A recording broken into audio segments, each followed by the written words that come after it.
You're lying in bed, the lights are off, the room is quiet, you open your banking app just to check, and there it is. Balance, $3,042, a small number for the internet, but for you, it's almost historic. Months of saving, skipping food delivery, weird dinners made from whatever was left in the fridge. You even said the phrase everyone hates, "I'll pass, I'm trying to save." And finally, 3,000. In that moment something interesting happens.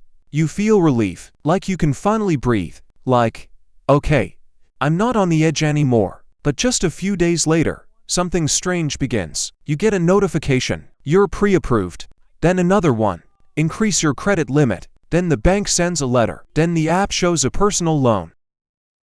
It's almost like the financial system was watching you this whole time waiting until you got a little stronger, just to offer you new debt. And here's the main catch almost nobody talks about. Reaching your first money feels good. But right after that moment, the rules of the game change.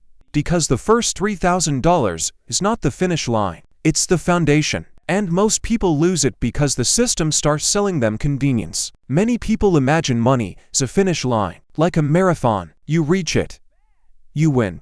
But in reality, it's more like a roller coaster. The first climb is the hardest. You slowly crawl upward. Click, click, click. Every $100 is a small victory. But here's the problem. Most people never secure the top. They think they reached the finish, when in reality it's just the beginning of the track. And the statistics are pretty harsh. Studies show that a huge portion of people can't cover an unexpected expense of even a few $100s. Not because they're stupid. Not because they're lazy. Life is just expensive. And the system is strange. There are things that are basically a tax on the poor, but nobody calls them a tax. Fees, interest, penalties, bad loan rates. If you have money, you pay less. If you don't, you pay more. The same car, the same fridge, the same plane ticket, but the final price is different. And at some point people start thinking the problem is them, that they're bad with money. But the truth is much more boring. You're not broken. That's just how almost everyone lives right now. By the way, my name is Mr. Cat, and I'm slightly obsessed with one thing: how money actually works in real life. Not in motivational posts, not in finance books with yachts on the cover, but in reality, where cars break, pipes leak, and paychecks don't arrive when you need them. Small disclaimer so the internet stays calm. This is education and entertainment, not financial advice. I'm not a financial advisor.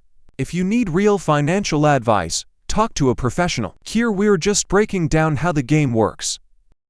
There are two phases of money that almost nobody talks about. Phase 1. The race to the amount. The first money is hard. It's survival mode. You count everything. $12 for delivery. No. Subscription, cancelled. Discount, thank you. You become a financial detective. Every dollar has a mission. Every purchase is debated by an internal board of directors in your head. And gradually the amount appears. $500, $1,000, $2,000, and finally around $3,000. At this stage the brain does something interesting. It says, we survived, and the defense relaxes a bit. Phase 2. After reaching it, this is where psychology kicks in, because now thoughts appear. I deserve this. I can relax a little. It's not a big deal. And in that moment the system gently nudges you. Banks start smiling. Apps become friendlier. Credit limits increase. Letters arrive more often. This isn't a conspiracy theory. It's just business. When someone has zero, giving them credit is risky. When someone has $3,000, they look more stable, which means the perfect client. And the soft selling begins. Not aggressive, very friendly, easy installments, cashback, easy money. And this is where many people lose the foundation. Not because they're stupid, but because they're tired of survival mode. Now some boring but important math. Suppose someone invests $300 per month. Nothing crazy. If it grows roughly at market rate, over time compound interest works its magic. After years the money starts working on its own. Not fast, but steadily. And this is where an interesting detail from investor research appears. Many people earn below market returns.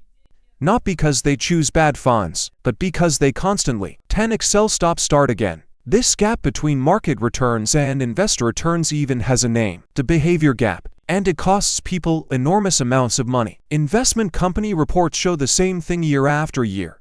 Boring strategies win. Discipline wins. Time wins. Emotional decisions lose. Let's look at two short stories. They're fictional, but statistically, they happen all the time.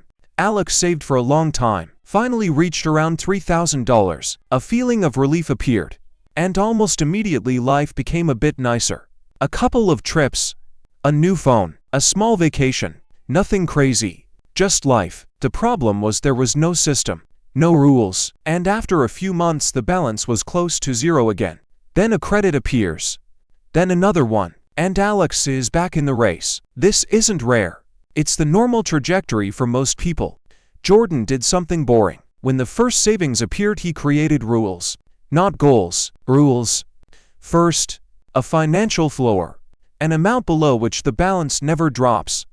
Let's say the same $3,000. Second, a growth layer, automatic investments, small but regular.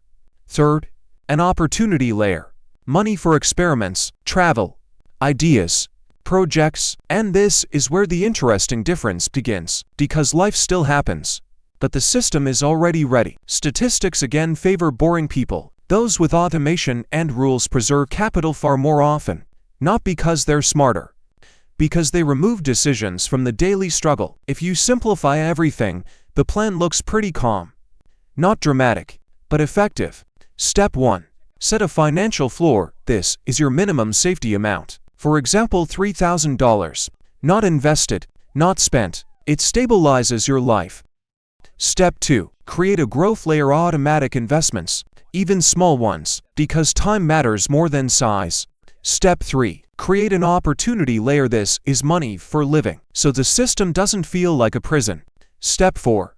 Be suspicious of sales. If a financial company actively promotes something, there's a chance it benefits them more than you. Not always, but often. The system is designed so people don't get too far ahead, because debt clients are good clients. And here's probably the main idea of the whole video. Money isn't about luxury, it's about options, calm, time, freedom of decisions. But the real catch is something else. Most people think the first money is the finish line, when in reality it must be protected like a foundation, because once the foundation disappears, the roller coaster starts again.